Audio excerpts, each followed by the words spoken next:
오늘 읽으신 말씀에 보시면 오늘 이 아침에는 우리 장로들을 향한 권면 또 기준에 대해서 얘기를 다시 한번 하고 있습니다. 우리 초대교회의 장로들은 우리가 지금 현 시대에 알고 있는 장로들의 범위를 좀 벗어나고 있습니다. 왜 그러냐면 우리 목사님들 또 지금의 장로님들을 다 포함해서 그 시대에는 장로라 이렇게 칭하게 되었죠. 그래서 오늘의 권면의 이야기는 목사, 장로들에 대한 권면과 어떤 기준, 또 우리가 그 분들을 어떻게 대해야 할 것인가 라는 것에 대해서 이야기해 주고 있습니다. 특별히 우리 디모데전서 우리에서 보고 있자면 바울이 디모데를 통해서 에베소 교회에 그러한 여러 가지 혼란과 어려움 속에서 가장 핵심은 거짓을 이야기하는 거짓 선생들 이야기였습니다. 그러면 그 사람들의 이야기의 타깃이 누구였을까를 좀 생각해 볼 필요가 있을 것 같아요. 아마도 그 에베소 교회 장로들을 향한 이야기들이 많이 있었을 것 같아요. 그러니까 우리가 어떤 신학적인 이야기들을 가지고 우리의 어떤 믿음에 대한 이야기들을 할 때에 자신들의 주장을 펼치기 위해서 가장 먼저 지적하고 공격하는 사람이 누굴까? 아마도 그 시대 장로들이었을 거라는 것이죠. 왜? 그 장로들이 결국에는 예수님의 복음의 말씀을 증거하고 교회를 치리하고 성도를 돌보았기 때문에 자신들의 주장을 위해서는 분명히 장로들의 어떠한 문제나 어떤 시험거리가 있을 때 그것을 부각시키고 자신들의 주장을 더 이야기했었을 것입니다. 그래서 보통 이단에서도 우리가 알고 있는 한 이단이 교회에 와서 이렇게 교회를 혼란스럽게 할 때 가장 먼저 하는 것이 뭐냐면 바로 그 교회의 가장 리더들을 공격하고 비방하는 일을 하고 있었습니다. 그렇다고 해서 우리가 교회의 어떤 리더들이 잘못된 일을 하거나 잘못된 길을 가고 있는데 그것을 동조해 주라는 얘기는 절대 아닙니다. 그러나 오늘 우리는 그 장로들이 하나님이 세우신 거룩한 일꾼임을 기억하고 그들이 하나님의 부르심대로 세우심대로 귀하게 사용되어질 수 있도록 하는 것이 또한 우리의 책임이고 사명이라는 것이죠. 그러니까 부름받은 자의 사명도 있지만 그 세워진 자를 위해 또 그 사람이 올바른 길을 갈 수 있도록 권면하고 돕는 것 또한 성도들의 책임이라는 것입니다. 그래서 오늘 우리가 함께 더 보자면 제일 먼저 뭐라고 되어 있냐면 잘 다스리는 장로들은 배나 존경할 자로 알되라고 되어 있습니다. 그러니까 우리가 여기서 중요한 것이 잘못하는 사람이 아니야. 잘하고 있는 사람들에 대해서 우리가 어떻게 해야 될 것이냐. 여러분 잘할 때는 잘한다라고 인정해 줘야 한다라는 거예요. 그리고 지지해 주고 존경해 줘야 한다라는 겁니다. 특별히 말씀과 가르침에 수고하는 이들에게는 더욱 그리할 것이라고 되어 있습니다. 여러분 그렇다면 존경할 자라는 것이 과연 뭘까라는 부분들을 좀 생각해 봐야 돼요. 잘 다스리는 것이 과연 뭘까? 그러니까 우리가 교회를 위해 헌신하고 수고하는 것, 그것이 잘 다스리는 모양이 될 수 있어요. 그런데 여기서 가장 잘 다스리는 기준이 되는 것은 뭐냐면 하나님의 말씀을 어떻게 하는 거예요? 가르치는 자라는 거예요. 다른 것이 아니라 하나님의 말씀을 가르치는 자. 세상의 지식, 세상의 풍토, 상식을 가르치는 것이 아니라 복음을 가르치는 거예요. 예수님을 가르치는 거예요. 가르친다라는 것은 단순히 지식을 가르치는 게 아니라 그 삶을 가르치는 거예요. 무엇으로? 그의 삶을 통해서. 그러나 우리가 복음의 삶을 살아간다는 것은 결코 쉬운 일이 아닙니다. 여러분, 거기에는 상당한 많은 수고와 시험이 있더라는 거예요. 그런데 그 말씀을 가르치고 말씀을 살아내기 위하여 수고하는 정직하게 그 길을 걸어가는 자들을 어떡하라는 거예요? 배나 존경하고 더욱 그리할지라고 되어 있어요. 여러분, 저는 이런 생각을 해요. 이것은 단순히 장로나 혹은 목사 혹은 어떤 교회 직분자들에게만 통용되는 것은 아니라고 생각해요. 우리 모든 성도들을, 특별히 하나님의 말씀을 거룩하게 지켜가는 그 한 사람 한 사람들을 우리는 인정하고 존중하고 존경해야 한다는 거예요. 아유, 그 정도쯤이야 라는 것이 아니라 그 정도라도 할 수 있는 것에 대해 우리는 칭찬해서 더욱더 성장해 갈 수 있도록 해야 한다는 거죠.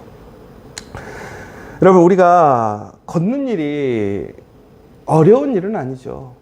여기서 몸이 건강한 사람 치고 못 걷는 사람이 어디 있어요? 당연히 걷는 것이 당연한 것이죠. 그러나 우리가 어떤 사고를 당하거나 병이 들어서 못 걷는 것은 우리가 그것은 예외적인 것이고 걷는 것은 당연한 거라고 생각을 해요. 그런데 우리 아이들이 어떻습니까? 처음 걸음마 있을 때 기억나세요? 저희 집도 우리 아이들 어렸을 때 특별히 희원이, 지원이가 걸음마 하던 사진이 있어요. 거기에 보면 우리 아이들의 그러한 모습도 담겨 있지만 그 모습에 너무나 기뻐하는 저희 부부의 소리도 들어가 있거든요. 너무 좋아요. 막 기뻐하고 칭찬하는데 몰라. 어이구 잘했다, 어이구 잘했다. 여러분, 걷는 게 당연한 건데 왜 그렇게 칭찬해요? 왜 이렇게 기뻐해요?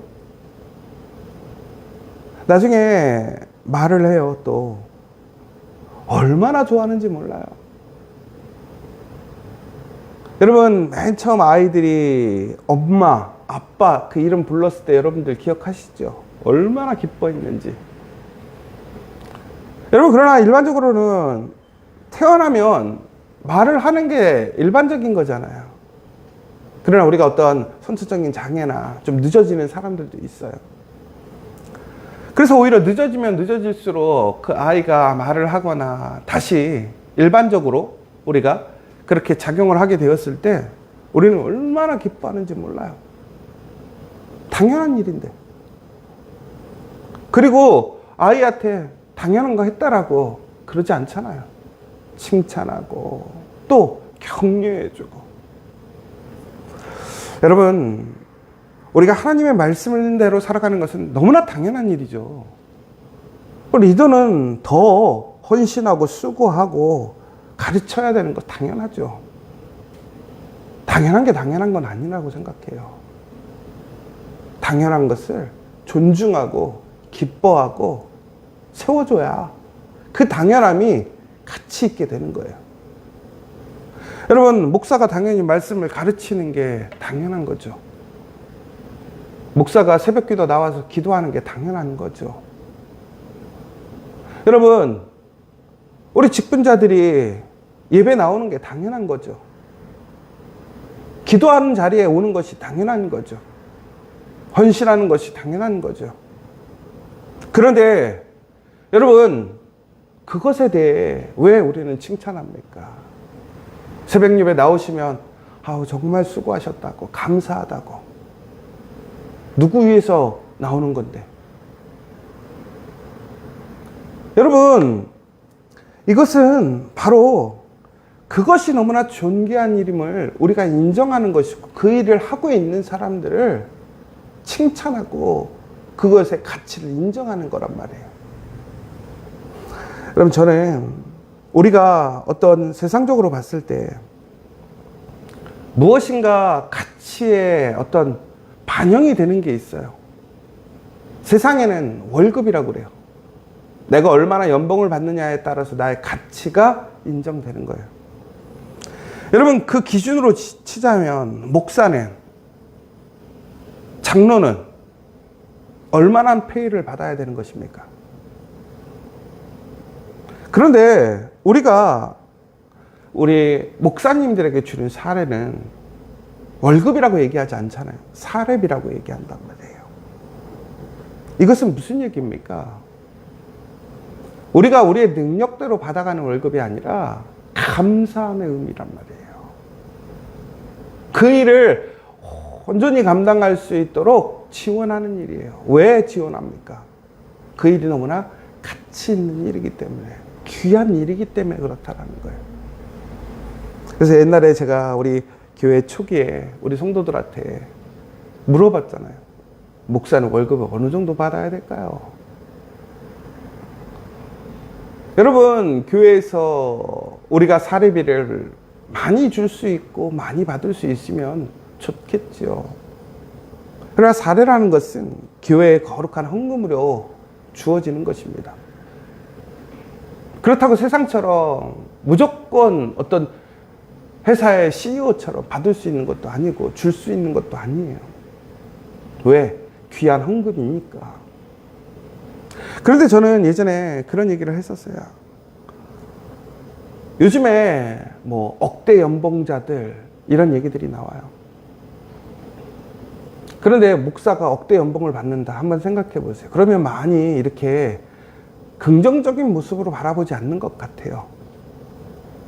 근데 제가 예전에 우리 교회에서 우리 성도님들에게 물어봤잖아요. 목사는 1억의 연봉을 받는다면 어떻게 생각하시겠습니까? 사례를 받는다고 하면 어떻게 생각하시겠습니까? 그런데 요즘에 뭐 대기업 과장만 돼도 연봉 1억은 된다고 해요. 뭐 그만큼 받지 못한 사람이 더 많죠. 그런데 뭐 이것이 정말 가치 있고 존귀한 일이라면 그렇게 드릴 수 있는 것도 있겠죠. 그런데 저는 그때 물어봤던 것은 저에게 1억의 연봉을 주십시오라는 얘기가 한 게 아니에요.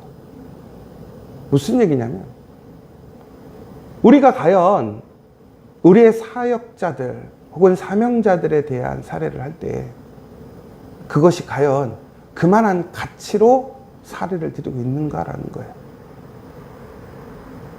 여러분, 요즘에 기업들이 특히 삼성전자도 그렇고 요즘 많은 어려움을 경험하고 있대요. 페이스북도 마찬가지고 메타도.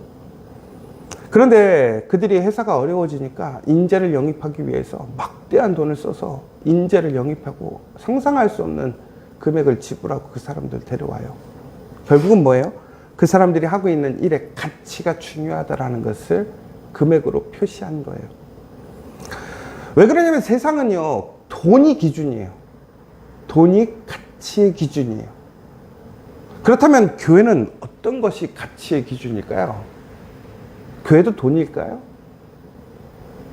얼마나 많은 사례비를 받느냐에 따라서 그 목사를 인정하고 지지해 주는 것이라고 생각하실까요? 아니죠.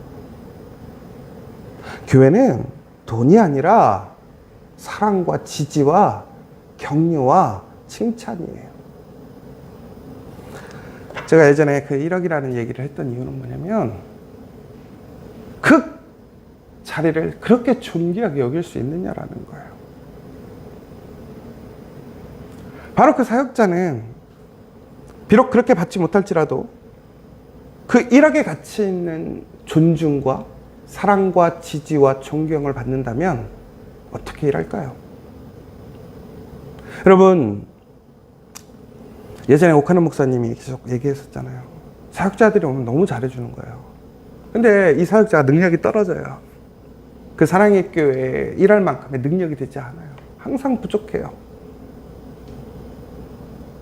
그러니까 이 사람이 고민하는 거예요.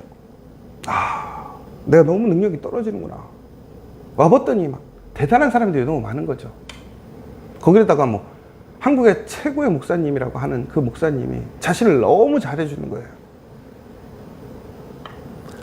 여러분, 이것이 어떤 사람에게는 교만으로 떨어지기도 해요. 내가 이런 사람이야. 내가 이걸 누릴 자격이 있어라고 생각하는 사람도 있지만 오히려 부족함을 느끼는 사람들에게는 그것이 상당한 짐이 돼요. 내가 이거밖에 되지 않구나. 내가 이 자리를 지킬 만한 자격이 되지 않는구나. 그런데 그 오카노 목사님이 어떻게 하느냐? 더 잘해주는 거예요. 더 지지해주고 교회에서 더 서포트를 해주는 거예요. 그러면 두 가지 중에 하나래요. 한 사람은 도저히 그것이 부담되고 어려워서 자기는 그것만큼 할 수 없어. 그래서 사임하는 사역자가 있고, 한 사람은 그 사랑과 그 지지와 마음에 자신이 더 기도하고 노력해서 중국에는 그 사랑에 응답해주는 사람들의 사역자들이 있다는 거예요. 여러분, 중요한 것은 능력이라는 것이 우리에게서 나오는 게 아니잖아요. 우리가 가진 능력으로 하는 게 아니라고 우리는 이야기해요. 그런데 우리는 가끔씩 내가 그 일들을 해낼 수 없다 생각하는 사람들이 있어요. 여러분, 그런데 중요한 것은 그 은혜와 능력을 주시는 분은 하나님이에요. 필요하다면 그것을 구해야죠. 찾아야죠. 매달려야죠. 그런데 이분들이 왜 그렇게 매달렸느냐? 자신의 욕심이나 생각 때문에, 수치 때문에 아니라고요. 여러분, 생각을 해보세요.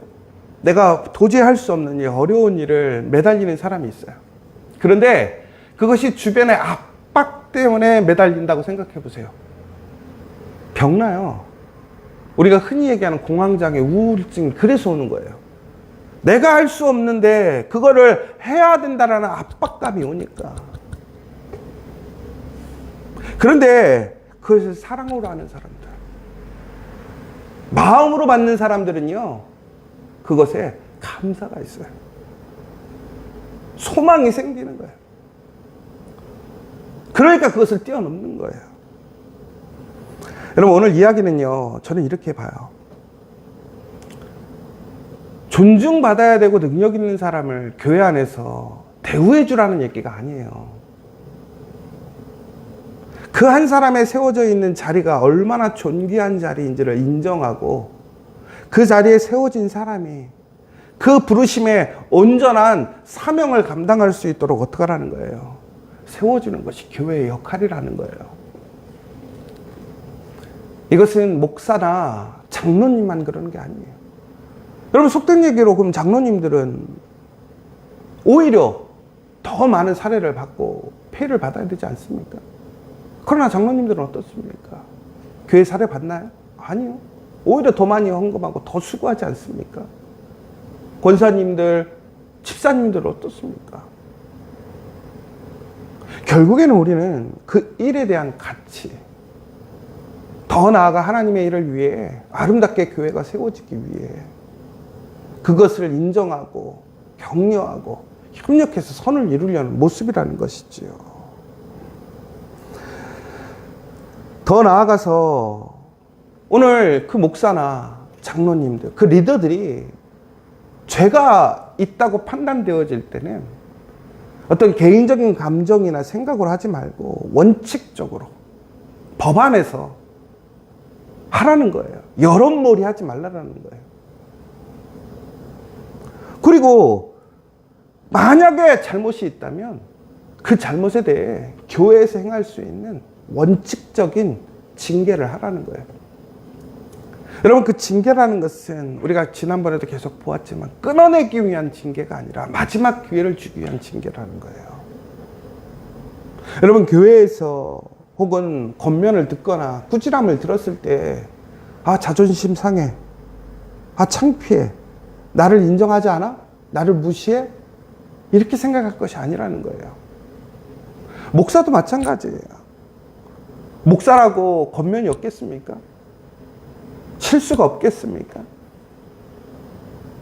여러분, 그것은 나를 무시하는 것이 아니라 나를 하나님의 말씀 안에서 온전히 걸어갈 수 있도록 세워주는 거룩한 이야기가 될 수 있다는 거예요. 그러나 이것을 단순히 감정이나 나의 생각대로 세상의 방식대로 진행하는 것이 아니란 말이에요. 오늘 바울은 디모데에게 그 이야기를 하고 있습니다. 특별히 그래서 사람을 세울 때 아무나 세우지 말라고 얘기를 하는 거예요. 왜? 여러분, 우리가 사람을 세운다라는 것은 엄밀히 보자면 우리가 세우는 것이 아니라 하나님이 세우시는 거예요. 그러나 우리는 그 하나님의 사람들을 잘 분별해서 그 자리에 세우고 그 사람을 서포트하고 그 사람을 만들어 가야 한다는. 다시 얘기하자면 여러분, 우리가 그 자리에 거룩한 직분을 감당하는 사람들이 세워지면 어떻게 해야 될까요? 못하면 끌어내고 잘라내는 것이 목적이 아니에요. 뭘 해야 돼요? 세워졌으면 그 사람이 그 온전한 사명을 감당할 수 있도록 어떻게 만들어가는 것이 사명이에요. 세상적으로 속된 얘기로 성과를 내지 못하거나 열매를 내지 못했다고 해서 잘라내거나 혹은 나의 기대, 내 바람대로 움직여주지 않는다고 비판하고 정지하고 심판하라는 것이 아니라, 그러나 말씀에 벗어나는 일, 불의한 일, 잘못된 일이 있다면 그것은 징계의 대상이 될 수 있겠죠. 그러나 우리는 세상처럼 사람을 잘라내거나 그저 쉽게 평가하는 게 목적이 아니란 말이에요. 여러분, 예수님의 12 제자가 세상의 기준으로 보자면 얼마나 훌륭했습니까? 사도의 자격이 있습니까? 그들이 학위를 땄습니까? 아니면 그들이 무슨 영향력이 있습니까? 그들이 특별한 은사나 능력이 있었습니까? 그런데 그들에겐 권위가 있었습니다. 권위가 어디서 오는 것입니까? 하늘에서 그 성령을 통해서 예수님의 복음의 말씀을 통해서 그들에게 권위가 있었고 능력이 일어났단 말이에요. 그런데 그들이 제자가 되었을 때 그들이 그렇게 바로 행했습니까? 예수님과 함께하고 있는 3년 동안 그들은 허우적거렸단 말이에요. 속된 얘기로 잘렸어도 진작 잘렸어야 되고, 내보내줬어도 파문당했어야죠. 그러나 예수님은 어떻게 하셨습니까? 제자로 세운 그 한 사람 끝까지 포기하지 않았단 말이에요. 도망간 제자들을 직접 찾아가셨단 말이에요. 믿지 못하는 제자에게 자신의 손에 구멍을 보여주고 옆구리에 창자국을 보여줬단 말이에요. 자신을 3번이나 모른다고 했던 제자에게 가서 너 나 사랑하느냐?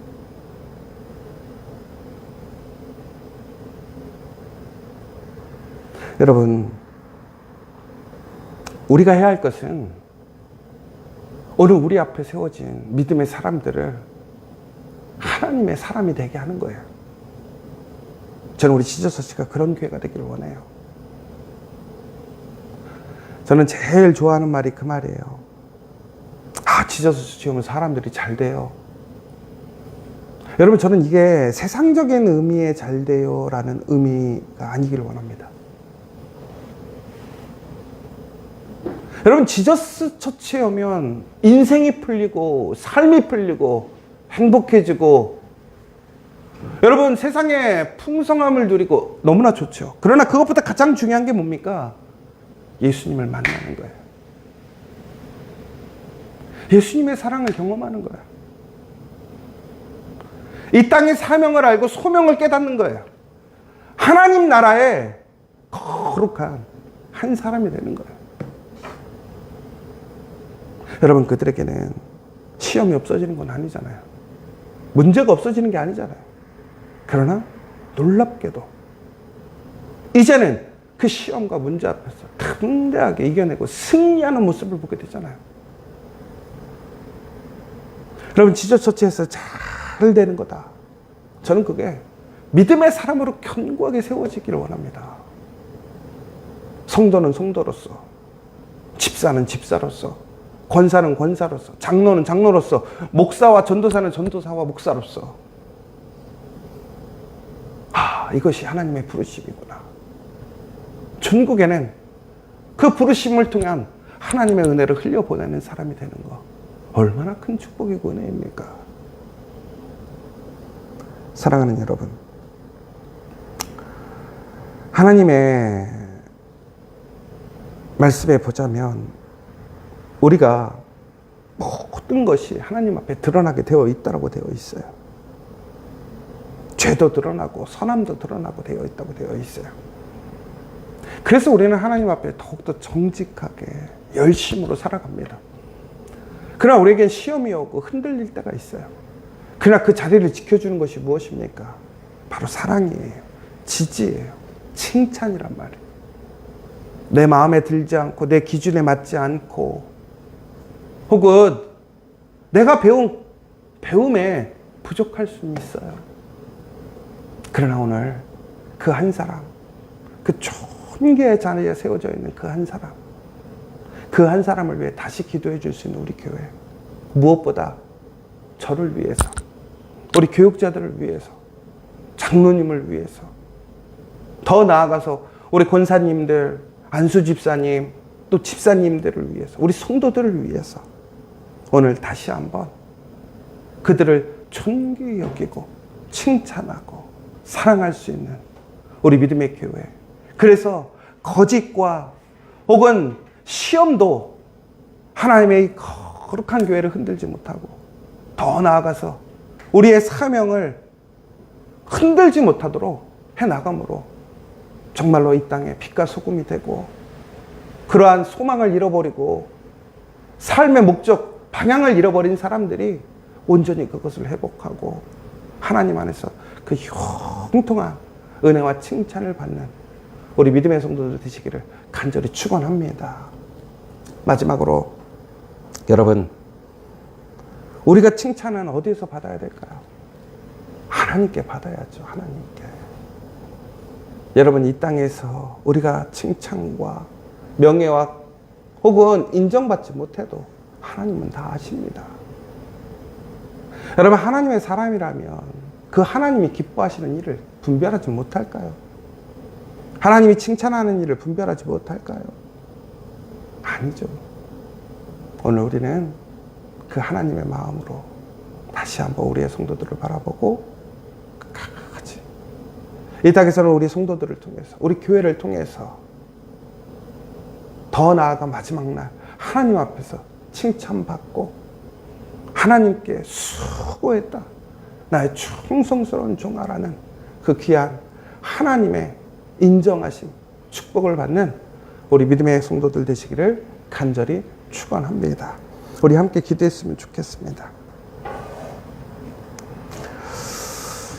오늘 이 시간 다시 한번 기도했으면 좋겠습니다. 여러분, 오늘 하나님께서 하나님의 거룩한 교회 공동체를 위해 세우신 장로들이 있습니다.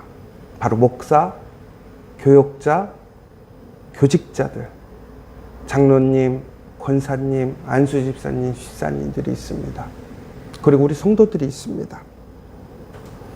여러분, 마땅히 우리는 그들을 존중하고 존경하고 칭찬하고 격려해야 합니다. 우리 다시 한번 부족함과 연약함이 있어도, 기대에 못 미쳐도 사랑으로 인정하고, 또한 우리가 원하는 바람대로 더 사랑하고 더 칭찬하고 더 격려해서 그 아름다운 모습의 사람이 될 수 있도록 우리 다시 한번 기도해주고 우리의 입술을 열어 칭찬해 줄 수 있는 공동체 되길 원합니다. 더 나아가 내가 그러한 사랑을 받고 있다면 내가 받을 것을 받고 있다는 교만함이 아니라 내가 정말 값없이 너무나 큰 은혜와 사랑을 받고 있구나. 그래서 도망가는 것이 아니라 그 사랑에 응답하여 그 기대와 그 명령에 온전한 한 사람, 그 한 사람의 미랄이 되어질 수 있도록 이 시간 같이 기도해 주시면 좋겠습니다. 또 한 가지, 그러기 위해서 우리 모든 성도들 한 사람 한 사람들을 위해서 기도해 주시고, 또 육체적으로, 또 정신적으로, 그리고 또 우리 여러 가지 경제적인 상황들로 인해서 어려움을 당하는 교우들이 있습니다. 그래서 하나님의 일에 집중하지 못하고 하나님이 맡겨주신 사명을 온전히 감당하지 못하고 있는 지체들, 정말로 그 일들을 감당할 수 있도록 하나님 도우시고 힘주시고 능력 주시기를 간절히 기도해 주셨으면 좋겠고, 또 무엇보다 우리 고3의 자녀들이 이제 기말고사는 끝났지만 이제부터 본격적으로 이제 수능을 준비하고 또 학교를 준비해야 되는데 지혜를 주시고 또 포기하지 않는 마음을 주시고 그 가정들마다 힘들지 않도록, 또 우리 믿음의 자녀들이 하나님 안에서 세워질 수 있도록, 또 취업을 준비하고 있는 청년들, 미래의 일들을 계획하고 있는 우리 교우들 가운데 하나님께서 옳은 길로 인도해 달라고 다시 한번 기도해 주셨으면 좋겠고, 마지막으로 성산교회 통합의 제안에 맞춰서 하나님께 지혜를 얻어서 하나님의 올바른 그 선하신 일들을 이뤄갈 수 있도록, 합력하여 선을 이룰 수 있도록 하나님의 뜻대로 하나님의 교회를 위해 준비되어지고 일할 수 있도록 다시 한번 함께 같이 기도해 주시면 좋겠습니다. 우리 주기도문으로 마치도록 하겠습니다. 하늘에 계신 우리 아버지, 아버지의 이름을 거룩하게 하시며 아버지의 나라가 오게 하시며 아버지의 뜻이 하늘에서와 같이 땅에서도 이루어지게 하소서. 오늘 우리에게 일용할 양식을 주시고 우리가 우리에게 잘못한 사람을 용서하여 준 것 같이 우리 죄를 용서하여 주시고 우리를 시험에 빠지지 않게 하시고 악에서 구하소서. 나라와 권능과 영광이 영원히 아버지의 것입니다. 아멘.